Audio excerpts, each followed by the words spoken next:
Have you ever wondered why doctors quietly warn seniors not to travel too far after 70? It's not just about fatigue or convenience, it's about survival. What many people don't realize is that travel, even short trips, can trigger hidden dangers in the body that only appear with age. In this video, we're diving into 6 hidden reasons why traveling after 70 can become more risky than rewarding. These reasons go beyond what you hear in common advice. They involve your circulation, immune system, medications, and even your sense of balance. Each one can quietly turn a dream vacation into a serious health scare. Stay tuned until the end because you'll not only learn what makes travel dangerous at this stage of life, but also how to travel safely if you still choose to. The goal here isn't to stop you from living fully.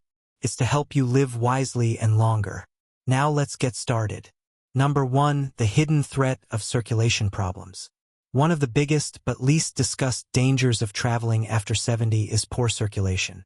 Long flights, train rides, or even car trips can dramatically slow blood flow in the legs, increasing the risk of blood clots, swelling, and deep vein thrombosis. For younger travelers, this is usually harmless. But for seniors whose veins have already lost elasticity and whose heart pumps with less force, it can be fatal. Sitting for hours without moving allows blood to pool in the lower limbs, and dehydration from dry airplane cabins or long drives makes it even worse. When a clot forms in the leg and travels to the lungs, it becomes a pulmonary embolism, a silent killer that often strikes without warning. Many seniors think they can just stretch a bit or drink more water, but once circulation weakens, even mild trips can trigger major complications. Beyond the physical risk, there's also the issue of how the heart responds to altitude changes or extended immobility. At 70 and beyond, the body's cardiovascular flexibility declines. Simple things like standing too quickly after a long flight can cause dizziness, fainting, or dangerous drops in blood pressure. These episodes can easily turn into accidents in unfamiliar environments. I once spoke with a man named Gerald, age 79, who flew from Florida to London to visit his daughter. He told me that during the flight, he felt a bit tightness in his chest but brushed it off. 2 days later, he was in a British hospital with a clot in his lung. He survived, but barely. When he told me his story, his voice carried both gratitude and regret. If someone had told me what sitting that long could do, he said, I would have stopped every hour just to move. That's why the first danger of travel after 70 isn't about the destination. It's about the journey itself. Your body no longer recovers the way it once did, and the smallest circulatory stress can lead to lasting damage. The key is not just to travel less, but to travel smarter, shorter trips. Frequent breaks, compression socks, and staying hydrated. At this stage in life, prevention isn't just a health tip, it's a survival strategy. Number 2, the danger of weakened immunity. The second hidden risk of traveling after 70 lies deep within your immune system. As we age, our body's natural defense line, what doctors call immune memory, weakens. This means that viruses and bacteria that once caused nothing more than a mild cold can now trigger pneumonia, severe infections, or even sepsis during or after a trip. Airports, airplanes, buses, and hotels are perfect breeding grounds for germs. The confined air, recycled ventilation, and constant exposure to strangers create a constant microbial storm. For older adults, that storm can be devastating. The immune system simply doesn't react as fast or as effectively anymore. What starts as a sore throat during a flight can turn into a respiratory infection by the time you land. And there's another problem. Our bodies lose their ability to regulate inflammation as we get older. That means when your body does fight back, it often overreacts. This excessive immune response can worsen existing conditions like arthritis, diabetes, or heart disease. What was meant to be a relaxing trip could end in days of pain, weakness, or even hospitalization. I remember a woman named Linda, 74, who joined a cruise to celebrate her 50th anniversary. On the second day, she felt slightly feverish but decided not to make a fuss. By the 4th day, she was confined to her cabin with pneumonia. She later told me, I thought I just caught a cold from the air conditioning. I didn't realize how fragile my body had become. Her story is one I've heard too many times. Travel also disrupts our body's rhythm. Jet lag, skipped meals, and sudden climate changes all weaken the immune system's alertness. Even simple things like eating unfamiliar food or drinking water from a different source can stress the gut, which is the foundation of immunity. This doesn't mean you should never leave home. It means that before you do, you must prepare your body the way you once prepared your suitcase. Boost your nutrition, rest well, get your vaccines, and know your limits.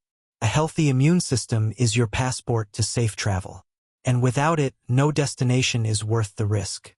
If you're still watching this video and finding these insights valuable, please comment number 2 below to let me know you're here.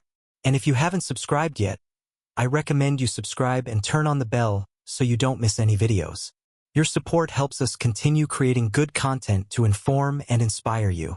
Now let's move forward. Number 3, the risk of medication disruption. Another danger of traveling after 70 is how easily travel interferes with your medication schedule and how that single disruption can spiral into something life-threatening. Most people underestimate how fragile the balance of their medications really is. A few missed doses, a delayed refill, or even a change in time zone can throw the entire system off.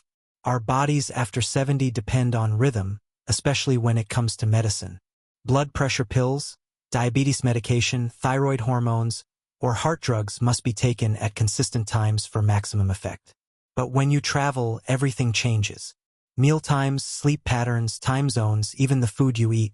And that's when things go wrong. Imagine this: you're taking 4 or 5 medications daily, some with food, some without. You board a flight across the country, fall asleep at the wrong hour, skip dinner and miss your dose. The next morning you feel off, but you're not sure why. Maybe your heart feels heavy or your legs feel weak. By the time you realize it's your medication, your body's chemistry has already shifted. I remember a man named Robert, 82, who loved visiting his grandchildren in Colorado. He was on heart medication which needed to be taken every 12 hours. But at high altitude with thinner air and a different daily rhythm, he began feeling dizzy and short of breath. He thought it was just the mountain air. It wasn't. His missed doses had triggered heart irregularities. He ended up in the emergency room instead of at his granddaughter's recital. Even the way medicine works inside your body can change when you travel. Heat, humidity, and air pressure can affect absorption.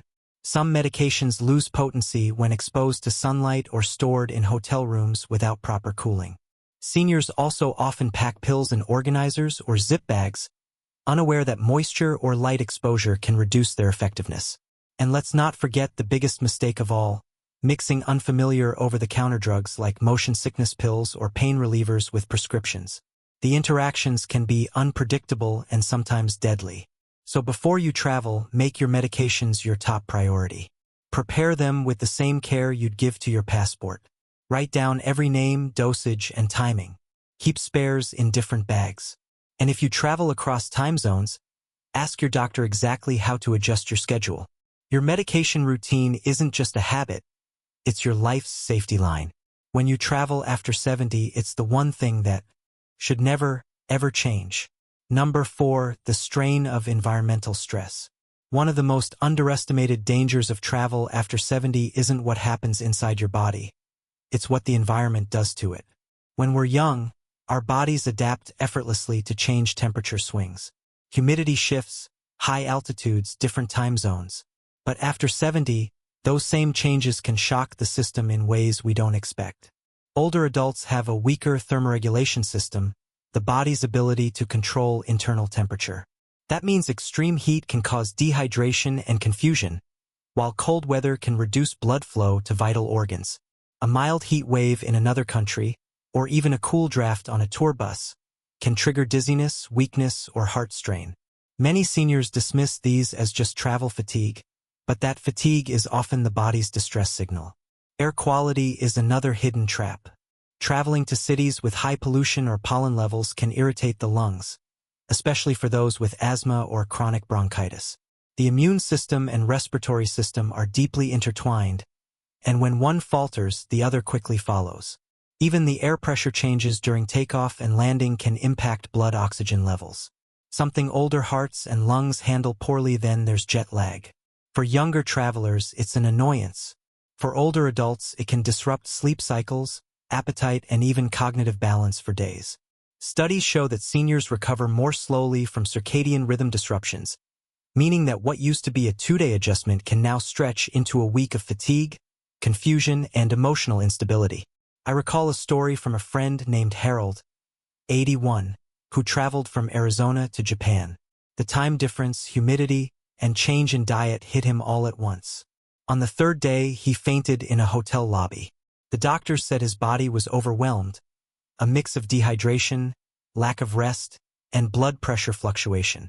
I thought I was tough enough, he told me later. Turns out my body didn't get the memo. This isn't about fear, it's about awareness. The older we get, the more fragile our balance becomes. Travel forces the body to adapt to multiple stressors simultaneously, and that constant adjustment can wear down even the strongest constitution. Before traveling anywhere, seniors should check the climate, air quality, altitude, and time zone impact of their destination. Prepare with hydration, gradual exposure, and ample rest.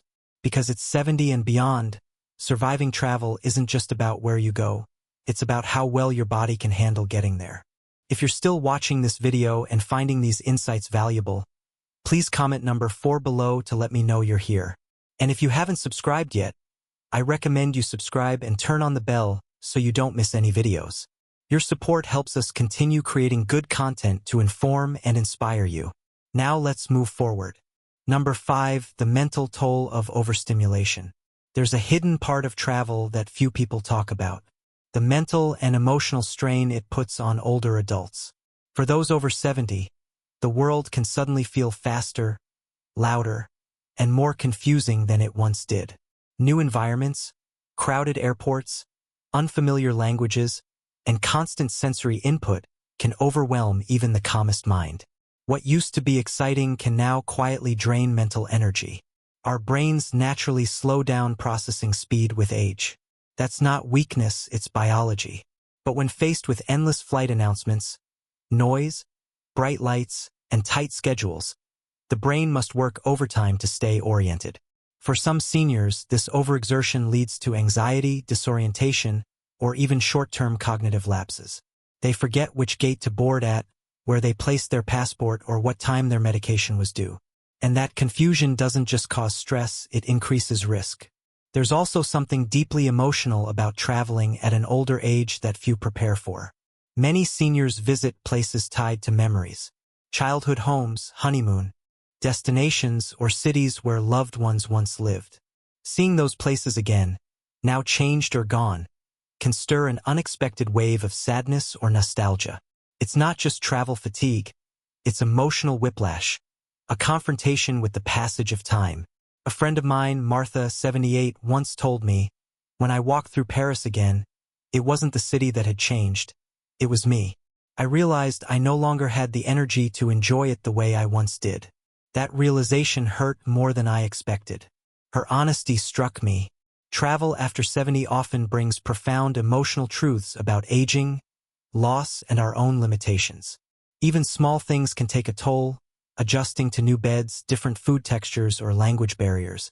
Every little unfamiliarity adds up, turning excitement into exhaustion.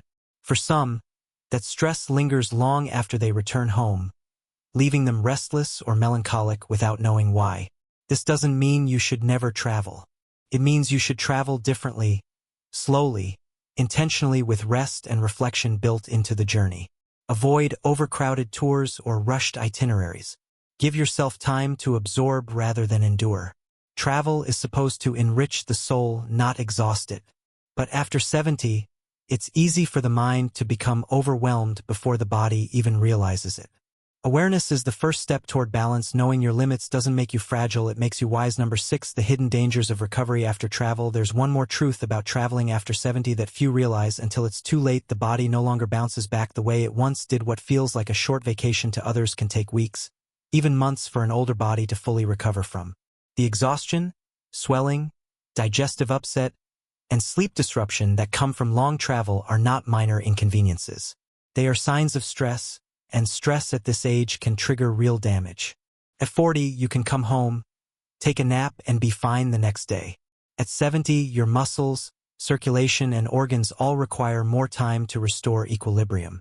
Even a short trip flying across 2 states or driving for hours can thicken the blood, reduce oxygen flow, and cause leg swelling.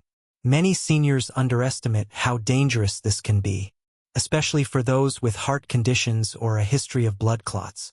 Prolonged sitting during flights or bus rides is one of the leading causes of travel-related medical emergencies among older adults. Sleep disturbance also plays a major role. A single night of poor rest while traveling can elevate blood pressure and weaken the immune system. After returning home, the body doesn't immediately return to normal. Instead, it stays in a state of mild inflammation. For seniors, that can lead to flare-ups of arthritis, digestive issues, or even sudden fatigue that lasts for weeks. Then there's the immune recovery period. Airports, buses, and hotels expose you to bacteria and viruses your body hasn't encountered in years. A young immune system rebounds quickly. An older one does not. Many seniors fall ill not while traveling, but after returning home when their immune defenses are weakest. It's the body's way of saying, "I've been pushed too far." A woman I once met named Carol 79 went on a cruise she dreamed of for years. The trip was magical until she came home. Her body felt heavy, her legs swollen, and her appetite gone. Within days, she developed pneumonia. Her doctor told her it wasn't just the trip that caused it. It was her body's inability to recover from all the accumulated stress. That's the silent cost of travel after 70. The journey doesn't end when you come home. The body still pays the price. That's why it's so vital to rest more than you think you need before, during, and after any trip. Hydrate well, move gently, and when you get back, give yourself time to truly recover before returning to your usual routine. You don't have to stop exploring, but you do have to travel with respect for what your body can handle. Every trip is a reminder that strength isn't about how far you go, it's about how wisely. You return. If you're still watching this video and finding these insights valuable, please comment number 6 below to let me know you're here. And if you haven't subscribed yet, I recommend you subscribe and turn on the bell so you don't miss any videos. Your support helps us continue creating good content to inform and inspire you. Now let's move forward. Final thoughts. Travel after 70 is often portrayed as the ultimate reward, a way to enjoy freedom after decades of hard work. But the truth, as you've seen, is far more complex. At this stage of life, every decision must be weighed not only for pleasure, but for consequence. The world hasn't become more dangerous, but our bodies have become more delicate, our systems slower to recover, and our energy more precious than ever before. That doesn't mean you should give up on exploring or discovering new places. It means learning to travel differently with wisdom instead of impulse, awareness instead of denial. True adventure at this age isn't about how far you go. It's about how deeply you live wherever you are. Sometimes the greatest journey is learning to find joy, comfort, and wonder right where you stand. I've met many people who, in their 70s and 80s, believed one last big trip would fill an emptiness inside them. But often, what they were searching for wasn't a destination. It was peace. You don't have to cross oceans to find that. Sometimes it's in a quiet afternoon walk, a conversation with an old friend, or the laughter of your grandchildren echoing through the house. So if you choose to travel, do it with mindfulness. Listen to your body, not your ego. Respect your limits, not out of fear, but out of love for the life you still have. Because at this age, the goal isn't to see everything. It's to see what truly matters. Thank you for joining us today. We'd love to hear from you. Leave a comment below and share one thing you learned today and how you plan to use it in your life. Your thoughts are important to us, so don't hesitate to share them. Reading your comments gives us great motivation and encouragement. If you enjoyed this video and found it helpful, please like, subscribe, and share. Your support helps us continue creating good content to inform and inspire you. Thanks for watching, and we look forward to seeing you in the next video.